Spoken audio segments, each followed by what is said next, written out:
제목 십자가를 진다는 것은 제1기입니다. 2004년 1월 3일 토요일 새벽 2시경에 잠에서 깨었다. 온몸이 아프고 찢기는 듯한 고통으로 잠을 자지 못했다.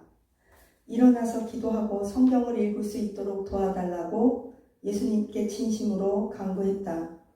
이렇게 힘겨운 싸움을 하다가 간신히 일어나 기도하기 위해서 찬물로 세수를 하였다. 나는 지금 무서우며 외롭고 몹시 지쳐있는 상태이다. 그러나 일이 지친 것이 아니라 나의 삶의 무게와 사역에 대한 두려움, 이러한 것들이 나의 마음에 가라앉아 적지 않은 무게로 조용한 전율을 일으킨다. 나는 너무 두려워서 운이 났다. 한국에서 앞으로 펼쳐질 나의 사역과 내 미래의 삶에 대한 두려움이 있었다. 울었다. 현재 내게 남아있는 돈은 하나도 없다. 앞으로 내가 어떻게 생계를 유지해야 할 것인가에 대책은 지금으로선 없다. 하지만 내게 있는 걱정이나 고통이 아니라 차라리 이러한 모든 것들이 나도 모를 서러움이 되어서 하나님 앞에 한없이 울었다. 한국으로 나갈 것을 생각하니 지난 미국에서의 긴긴 나의 삶이 한없이 서러워서 알 수 없는 눈물이 한없이 흘렀다. 내가 어떻게 인생을 살아가야 할까? 무엇이 가치 있는 삶이고 그것을 위해 나는 어떻게 살아야 할까 생각하니 눈물이 하염없이 흘렀다. 한국에 나가기로 나는 결정을 하였지만 사실 나에게는 아무런 비전이나 꿈과 환상도 보이지 않았고 하나님께서 나에게 어떤 일을 하라고 가르쳐준 바도 없었다. 이렇게 한없이 울다가 나는 잠이 들었다. 그리고 꿈을 꾸었다. 꿈에 어느 여자가 울고 있었다. 나는 그녀에게 당신이 누구냐고 물었다. 그녀는 내게 말했다. 나는 12의 혈루병 앓던 여인인데 바로 예수님이 치료해 주셨던 그 사람이라고. 내가 눈을 돌리자 또 한 여자가 옆에서 울고 있었다. 나는 그녀를 향해 당신이 누구냐고 눈빛으로 물었다. 나는 7 귀신 들렸던 마리아인데 예수님이 치료해 줬던 그 여인이라고 그녀는 눈으로 내게 말했다. 나는 그들에게 물었다. 그런데 왜 여기서 당신들은 울고 있냐고. 여인들은 내게 대답했다. 오늘이 바로 예수님께서 십자가에서 돌아가시는 그날이라고. 그때 십자가를 진 한 남자가 내게 다가와 멈춰서며 내 눈을 바라보고 있었다. 나는 그분의 눈을 차마 볼 수 없어서 고개를 떨어뜨렸지만 나의 마음과 영으로 그분이 내 눈을 응시하고 있음을 알 수 있었다. 그리고 그 남자는 자기가 지고 가던 십자가를 나의 등 뒤로 건네주면서 나에게 물었다. 내가 대신 이 십자가를 지어줄 수 있냐고. 너무나 고요하고 유리바다 같은 음성이었다. 나는 그에게 물었다. 성경에 나와 있던 예수에 관한 이야기가 모두 사실이냐고. 그러나 나를 둘러싼 수많은 군중들이 함성치듯 소리쳐서 내게 물었다. 그가 곧 메시아라고. 그가 메시아입니다. 그가 곧 메시아입니다. 수많은 군중들이 나에게 함성치듯 말했다.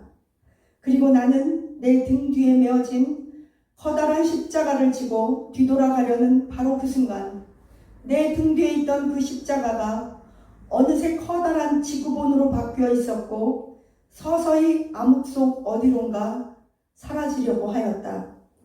바로 그때 나의 이름을 부르는 하나님의 음성이 들렸다.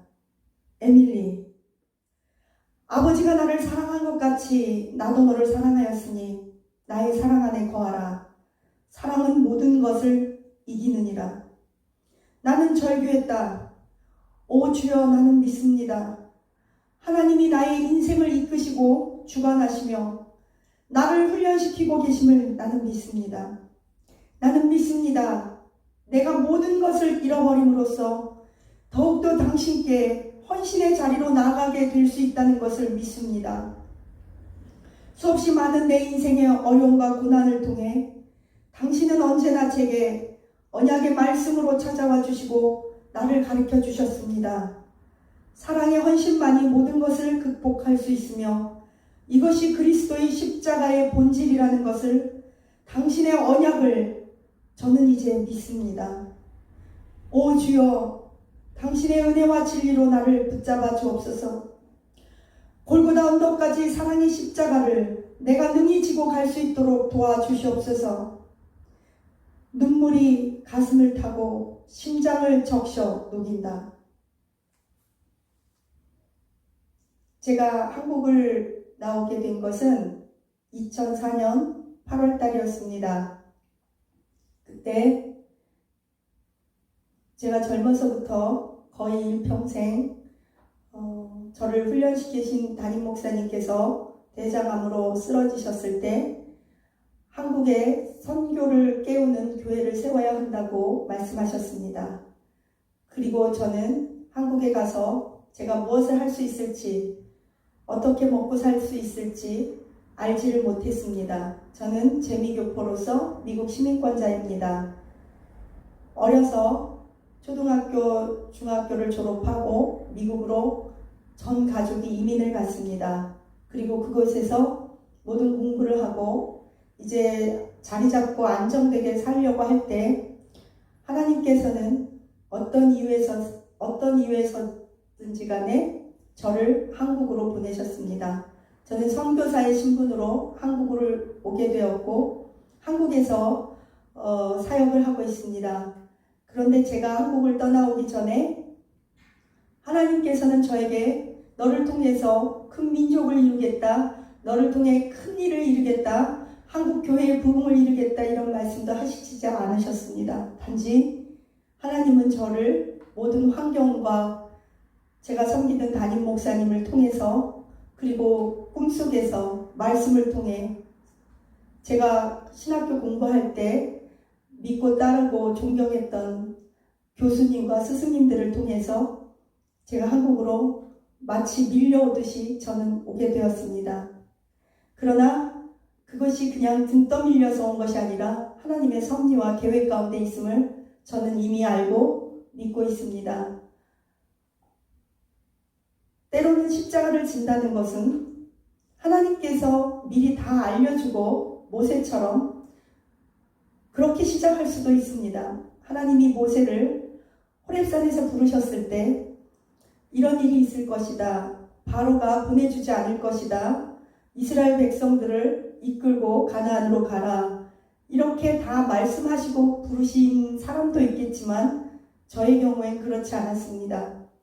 저는 아브라함처럼 갈 바를 알지 못했고 무엇을 해야 할지도 몰랐고 왜 미국에서 잘 살고 있는데 한국으로 다시 돌아가야 하는지도 몰랐습니다. 저는 제가 한국으로 올 때 이렇게 긴 시간 한국에 머물게 될지도 몰랐습니다. 아마 알았다면 어쩌면 안 왔을 것 같습니다. 그런데 하나님은요, 우리의 인생의 모든 것을 다 보여주고 이렇게 될 것이라고 예언 다 해주고 그렇게 주로 끌고 가시지 않는다는 거예요. 하나님은요, 한 걸음 한 걸음씩 인도해 가시기 때문에 우리는 흔들리고 무섭지만 때로는 그래서 우리에게 믿음이 필요하고 인내가 필요한 줄로 믿습니다. 하나님은 우리의 인생을 전체를 끌고 가세요. 시편에도 그래요. 내가 너희들을 인도하되 일생을 인도하신다고 그러십니다.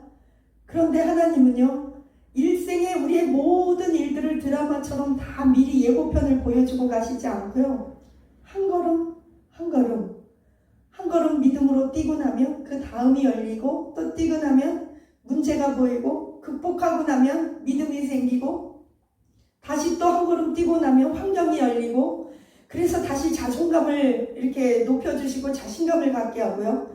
그러다가 또 한 걸음을 뛰고 나면 고난이 오고, 그래서 그 고난을 헤쳐나가면 우리의 믿음이 또 커가고 단단해집니다. 저는 그런 하나님을 체험하고 그런 신앙인의 삶을 살고 있습니다. 여러분은 어떻게 신앙생활을 하고 계십니까? 신앙의 길은 다양합니다. 모양도 다양합니다. 하나님이 인도하시는 것도 다양합니다. 그러나 우리의 모든 출발지가 다르고 행선지가 다를지라도 우리의 목적지는 천국 본향, 십자가의 길을 통과해야 되는 것이라고 믿습니다. 저와 여러분께서 지금 어떤 환경에 처해 있는지 저는 여러분을 모르겠습니다. 환난 날에 기도하고 어지러울 때 찬양하고 또 기도하고 하나님의 말씀 붙잡고 신실하게 나아가는 저와 여러분 되시기를 예수님의 이름으로 축복합니다. 기도합니다. 하나님 감사합니다. 갈 바를 알지 못해서 방황하며 하나님께서 아브라함처럼 인도하시는 분들에게는 믿음을 주옵소서. 무엇을 해야 하는지 사명을 이미 받았고 하나님께서 밝히 보이신 모세와 같은 분들에게는 인내를 주옵소서. 사도 바울과 같이 너는 이방인의 빛 선교사라고 부른 모든 자신의 정체성과 사명자의 목적을 아시는 분들에게는 전략과 방법을 주시옵소서. 십자가를 진다는 것은 사랑임을 알게 하여 주옵소서. 예수님 이름으로 기도합니다. 아멘.